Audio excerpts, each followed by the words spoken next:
Hello students, good morning.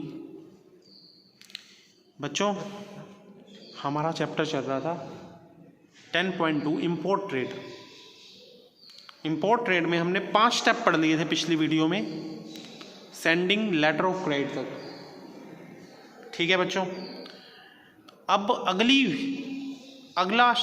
आज की video में हम अगला स्टेप पढ़ रहे हैं जिसका नाम है arrangement and shipment of goods by exporter. जो हमारा एक्सपोर्टर है, एक्सपोर्टर कौन है? चाइना वाला बंदा जिससे हम माल खरीद रहे हैं, वो हमारे गुड्स की शिपमेंट और अरेंजमेंट करता है। क्या होता है इसका मतलब? Exporter receive the letter of credit from the importer. जब उसको मेरा लेटर ऑफ क्रेडिट मिल गया, मैं इंडियन हूँ, मेरा मिल गया वो एलसी, अब उसको विश्वास हो गया मुझ में, अब वो आगे की प्रोसेस शुरू करेगा। जो मैंने उसको ऑर्डर दिया था, इंडेंट दिया था, इंडेंट को ऑर्डर बोलते हैं, उस गुड्स को वो अरेंज करता है। अरेंज कैसे करेगा? जितना उसके पास खुद के पास है वो तो खुद का दे देगा, नहीं तो बाकी दूसरे दुकानदारों से, दूसरी जगह से खरीद के अरेंज करेगा। ठीक है, वही उतनी क्वांटिटी और पैकिंग सारी करेगा। When the goods are ready in all aspect, जब गुड्स बिल्कुल तैयार हो जाते हैं, फिर वो क्या करता है? एक्सपोर्टर को आगे के प्रोसेस आते नहीं इतने, फिर उसको एक एक्सपर्ट की जरूरत है। उसने गुड्स बंधवा दिया है, मेरा पैक हुआ बड़ा चाइना में, जो गुड्स मुझे चाहिए ना वो पैक हो गया, अरेंजमेंट कर दिया उसने। अब वो एक बंदा अपॉइंट करता है जिसको फॉरवर्डिंग एजेंट बोलते हैं। क्या बोलते हैं? Forwarding agent. आगे की प्रोसेस करना उसका काम होता है। और forwarding agent arrange the shipment of goods, वो सारी गुड्स की शिपमेंट अरेंज करता है। Send two main document, 2 main document बनवाए जाते हैं। एक डॉक्यूमेंट को बोलते हैं बिल ऑफ लीडिंग और एक मैराइन इंश्योरेंस पॉलिसी। ठीक है, 2 कागज। ये जो फॉरवर्डिंग एजेंट होता है, ये मिलता कहाँ पे है? ये पता है कहाँ मिलेगा? सी पोर्ट पे। सी पोर्ट क्या होता है? समुद्र किनारे पे, जहाँ से जहाज चलेंगे इंडिया के लिए। चाइना से कौन सा चलेगा जहाज? चाइना से भी तो सी पोर्ट के जरिए जहाज आएगा। तुम चाइना ला लो, कनाडा ले लो, ऑस्ट्रेलिया ले लो, अमेरिका ले लो, माल जहाँ से भी आता है ना, सी पोर्ट के जरिए आता है। कहाँ से आता है? सी। जिसकी सड़क वाली रास्ता है वहाँ से तो ऐसा कोई दिक्कत नहीं है। ठीक है, खैर चाइना का तो हमारे इंडिया के साथ सड़क वाला रास्ता है। ठीक है, बाय रोड भी आ सकता है, ट्रक आते हैं चाइना से। ठीक है, पाकिस्तान से भी बाय रोड आ सकता है। बट कई ऐसी कंट्री हैं जिसमें बीच में समुंदर है, तो कैसे आएगा बाय रोड? कैसे आएगा फिर? बेटा एयरवेज से गुड्स नहीं आता, बहुत महंगा। इतने का गुड्स नहीं होगा, उतना रेट पड़ जाएगा तुम्हें। और बोर्ड सी रूट से सस्ता पड़ता है, सी रूट से सस्ता पड़ता है। हाँ, एक आधा मोबाइल मंगवाना है तो बाय एयर मंगवा सकते हो। हाँ, आप अगर बहुत क्वांटिटी में माल मंगवा रहे हो, क्विंटल में, टन्स में, तो आप सी रूट से मंगवाओगे। इसमें टाइम लगता है, 15-15, 20-20 दिन, महीना हफ्ता लग जाता है, बट आपको गुड्स की कॉस्ट इतनी नहीं पड़ती।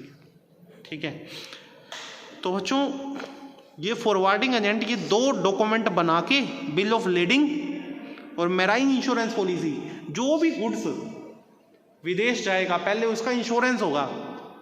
और जो बोट का, रास्ते का इंश्योरेंस होता है ना, समुद्री जहाज का, उसको मैराइन इंश्योरेंस बोलते हैं। क्या बोलते हैं? Marine insurance. ये 2 डॉक्यूमेंट किसको भेजता है? एक्सपोर्टर को। ये डॉक्यूमेंट एक्सपोर्टर रिसीव करने के बाद, जो फॉरवर्डिंग एजेंट कहाँ बैठा है? शिप के पास इसका ऑफिस होता है, वहाँ से डॉक्यूमेंट 2 बिल ऑफ लीडिंग बनवाता है वहाँ से, और मैराइन इंश्योरेंस पॉलिसी बनवाता है। ये 2 डॉक्यूमेंट तैयार करके किसको भेज देता है? एक्सपोर्टर को घर भेज देता है जहाँ बैठा है। ठीक है, अब वो जब 2 डॉक्यूमेंट एक्सपोर्टर रिसीव करता है, उसके बेस पे एक्सपोर्टर इनवॉइस बनाता है, बिल। आपका क्या बनाएगा? बिल बनाएगा। बिल में ये खर्चे भी ऐड कर देगा। एक तो माल की कीमत होगी, जो आपको माल भेज रहा है वो, बिल ऑफ लीडिंग और मैरीन इंश्योरेंस पॉलिसी के खर्चे भी बिल में क्या कर देगा? ऐड कर देगा। और उसके बाद बिल लिखा जाता है, in this manner all the related documents such as bill of leading, marine insurance policy, invoice, bill of exchange, ये सारे प्रिपेयर कर दिए जाते हैं। बिल ऑफ एक्सचेंज क्या होता है? आपने अकाउंट से पढ़ा ना, बिल ऑफ एक्सचेंज, BRBP। भाई अगला कहता है, मैंने इसको कहा, मैं इंपोर्टर हूँ, मैंने माल खरीदना है, मैंने इसको कहा पैसे अभी नहीं दूंगा, 2 महीने बाद दूंगा। ठीक है, फिर क्या तैयार होगा, बिल ऑफ एक्सचेंज। ये मुझे बिल देगा, मैं इसको क्या दूंगा, प्रोमिसरी नोट, इसको बिल ऑफ एक्सचेंज बोलते हैं। तो बिल ऑफ एक्सचेंज तैयार होता है, ठीक है। तो after this the exporter send this document through his bank to the branch of any foreign bank और an authorised bank in the importer country. जो सारे डॉक्यूमेंट होते हैं, डॉक्यूमेंट माल पहुंचने से पहले पहुंचा दिए जाते हैं। ये है चाइना में बैठी है, चाइनीज़ बंदा क्या करेगा, अपने बैंक में देगा वो डॉक्यूमेंट, इसका बैंक वो वाले डॉक्यूमेंट का कहाँ पहुंचा देगा, इंडिया वाले बैंक में, मेरे जहाँ मेरा बैंक है।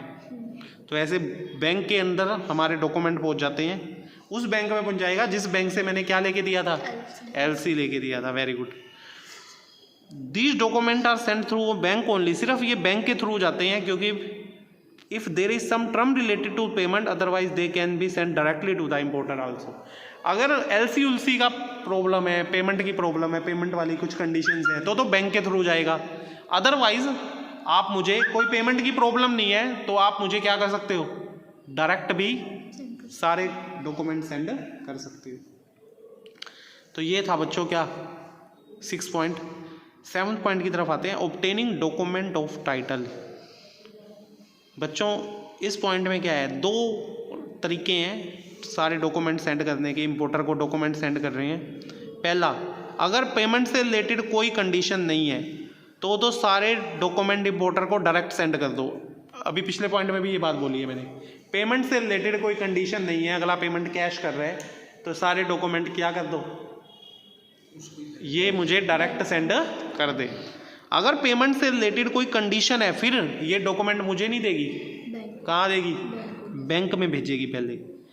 Then document related to goods are send to the bank as soon as the importer get the information about the, जैसे ही इम्पोर्टर को खबर मिलती है कि डॉक्यूमेंट इंडिया में पहुंच गए हैं, पर मेरे बैंक में आ गए हैं, तो फिर वो डॉक्यूमेंट रिसीव करने का अरेंजमेंट करता है। उसके 2 मेथड है, एक कैश पेमेंट, मैं बैंक में जाऊं, बैंक में पहुंच गया है डॉक्यूमेंट जो तुमने भेजे हैं ना, वो कहाँ पहुंच गए हैं, बैंक में। अब 2 तरीके हैं, मैं वो कागज कैसे लेके आऊँगा मैं बैंक से, पहला कैश पेमेंट दूँ बैंक वालों को और कागज ले आऊँ। दूसरा इफ डॉक्यूमेंट, तो इसके लिए तो बनता है document against payment, payment the document ले लिए, इसको बोलते हैं डीपी। क्या बोलते हैं, डॉक्यूमेंट अगेंस्ट पेमेंट। अच्छा, अगर मैंने अभी ये कहा है कि पैसे अभी नहीं है, मैं बीआर बना के दे देता हूँ, प्रोमिसरी नोट लिख के दे देता हूँ, उसको डीए बोलते हैं। क्या बोलते हैं, डॉक्यूमेंट्स अगेंस्ट एक्सेप्टेंस। डीपी किसको बोलते हैं, मतलब बैंक में कागज आ गए हैं, पैसे दिए, डॉक्यूमेंट ले आए, इसको तो क्या बोलेंगे, डीपी। और डीए, भाई मैं अभी ये प्रोमिसरी नोट दे के आया हूँ, अभी पैसे तो थे नहीं मेरे पास, और डॉक्यूमेंट ले आए, इसको क्या बोलेंगे, डीए। लो जी, पेमेंट से रिगार्डिंग बातें हो गई। अब एक क्लियरिंग एजेंट अपॉइंट करते हैं। जैसे ही मैंने सारे डॉक्यूमेंट रिसीव कर लिए, अब इंपोर्टर गुड्स की डिलीवरी लेगा। भाई रास्ता आ गया, गुड्स चाइना से इंडिया में पहुंच गया या अमेरिका से इंडिया में पहुंच गया। The importer if he want can arrange for taking the delivery of the goods himself. वो डिलीवरी खुद भी ले सकता है, अगर उसको खुद को डिलीवरी लेने की नॉलेज नहीं है तो फिर वो क्या अपॉइंट कर ले, क्लियरिंग एजेंट।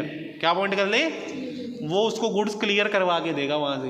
वो तो औखा काम है, सी रूट के रास्ते से आपको अगर गुड्स लेना है तो कई फॉर्मेलिटी होती है, तो गुड्स कौन अरेंज करवा के देगा, क्लियरिंग एजेंट।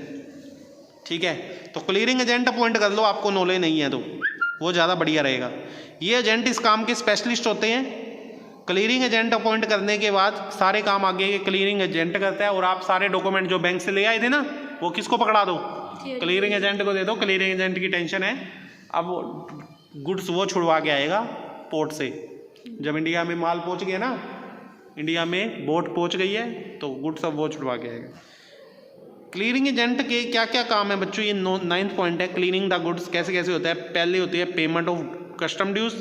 सबसे पहले वो कस्टम ड्यूज पे करता है, फिर पेमेंट ऑफ डॉक ड्यूज पे करता है, फिर डिलीवरी ले लेता है, एंडोर्समेंट ऑफ डिलीवरी, फिर taking delivery of goods, goods की डिलीवरी हो जाती है। ठीक है बच्चों, एक बात याद रखना, if it is not done with a specific, अगर आपने गुड्स की डिलीवरी टाइम पे नहीं दी, कई बार ना गुड्स तो पहुंच गया है 25 तारीख को, आप वहाँ पहुँच रहे हो 30 तारीख को, 5 दिन गुड्स, उन्होंने तुम्हारा गुड्स का ठेका थोड़ी दे रखा है, संभालते फिरेंगे। तो 5 दिन ना गुड्स गवर्नमेंट वेयर हाउस में रख देते हैं, फिर कोई लेने तो आया नहीं, ठीक है। अब 5 दिन बाद अगर आप गुड्स को छुड़वाने जाओगे, टाइम लिमिट के बाद छुड़वाने जाओगे, तो आपको फाइन लगेगा। क्या लगेगा? उसको डेमोरेज बोलते हैं। क्या बोलते हैं? डेमोरेज। और एक पॉइंट होता है बच्चों, sales of goods before taking delivery. कई बार हमने क्या कर दिया है, मैंने इससे चाइना से माल मंगवाया था, मेरा वो माल पहले ही बेच रखा है मैंने, इसको बेच रखा है मैंने, चाइना से जैसे आएगा ये ले लेगा सीधा, तो मैं डायरेक्ट इसको ही भेज देता हूँ, तो वो अपना ले आ, मैं लेने जाता ही नहीं। तो some time importer sell the goods before taking the delivery because he want that purchaser himself takes the delivery. वो चाहता है कि परचेजर खुद खरीद ले आए डिलीवरी, मेरी टेंशन खत्म। तो इम्पोर्टर क्या करता है, इसको रिटर्न इंस्ट्रक्शन दे देता है कि भाई अब आप खुद ही ले आओ। अगर सारे इम्पोर्टेड डॉक्यूमेंट्स, सारा जो इम्पोर्टेड गुड्स है वो बिक चुका है, तो वो सारा गुड्स परचेजर ही खरीद ले आएगा, ठीक है। Keeping goods in bonded warehouse. अगर किसी रीज़न से इम्पोर्टर पैसे देने की पोजीशन में ही नहीं है, गुड्स तो आ गया आपका, पर जो चार्जेस वार्जेस हैं, आप पैसे देने की पोजीशन में नहीं हो, पैसे ही नहीं है आपके पास, तो डिलीवरी कैसे मिलेगी? आपको डिलीवरी नहीं मिलेगी। तो इस केस में क्या होता है, आपका गुड्स, वो वहाँ जो पुलिस खड़ी होगी ना, जो अथोराइज्ड मेंबर खड़े होंगे वहाँ पे, अथॉरिटी खड़ी होगी, वो आपका गुड्स बॉन्डेड वेयर हाउस में रख देते हैं फिर, और आपको एक डॉक वारंट इशू कर देते हैं जिस पे गुड्स की आपकी पूरी क्या होती है, डिटेल होती है, ठीक है। अब जैसे ही आपके जो ड्यूज हैं वो क्लियर कर दोगे, आप बॉन्डेड वेयर हाउस से अपना गुड्स छुड़वा लेना। अभी आपके पास पेमेंट ही नहीं है, तो गुड्स आपको फिर मिलेगा नहीं। Loading the goods. बच्चों क्या हो गया, आपने गुड्स की डिलीवरी ले ली, अब वो गुड्स किस में लोड होगा? आपका घर कोई समुद्र किनारे पे है क्या? वहाँ पे गुड्स उतर गया, अब ट्रकों में या रेल मालगाड़ी में गुड्स क्या होगा, लोड होगा। उससे क्या आएगा, आपके शहर में आएगा, तो गुड्स लोड करवाया जाता है वहाँ से। टेकिंग डिलीवरी फ्रॉम रेलवे और ट्रांसपोर्ट, फिर रेलवे से भी डिलीवरी ली जाती है। मान लो आपका घर किसी गांव में है, आपका गोदाम है जो, तो वहाँ रेलवे से डिलीवरी लेने के बाद वहाँ से भी डिलीवरी ली जाती है, फिर आपके शहर में आ जाता है, गाँव में आ जाता है। वहाँ पर वहाँ की मार्केट कमेटी भी आपसे एक छोटा सा पर्ची काटती है, टैक्स कटता है, उसको ऑक्ट्रॉय बोलते हैं। ऑक्ट्रॉय को हिंदी में कुंजी कहते हैं। अब नहीं है, अब जीएसटी लगने लग गई है। तो when the goods reach in town, जब गुड्स हमारे टाउन में पहुंच गया, हमारे शहर में, गांव में, तो लोकल एडमिनिस्ट्रेशन, मार्केट कमेटी वाले एक टैक्स लेते हैं गुड्स पे, उसको क्या बोलते हैं, ऑक्ट्रॉय ड्यूटी। क्या बोलते हैं? Whatever the condition is after paying the octroi duty, the importer can carry the goods to his godown। जब octroi ड्यूटी दे दी, अब वो गुड्स पूरी तरह से आपका है, अब आप उसको अपने गोडाउन में भर सकते हो। तो इतना आसान नहीं है गुड्स को विदेश से मंगवाना, ये आपको 11 स्टेप फॉलो करने पड़ते हैं। और बच्चों क्या क्या डॉक्यूमेंट यूज़ हुए जब आपने गुड्स इंपोर्ट करवाया? Import licence, LC, bill of lading, invoice, bill of entry, dock challan, dock warrant, indent, bill of exchange, marriage insurance policy, advice letter to import trader, bill of sight, delivery order, railway receipt, कई सारे document use हो सकते हैं। ठीक है बच्चों, ठीक है। तो ये चैप्टर हमारा ख़त्म हो गया, इस चैप्टर में हम इतना ही पढ़ेंगे। Thank you students, thank you all of you.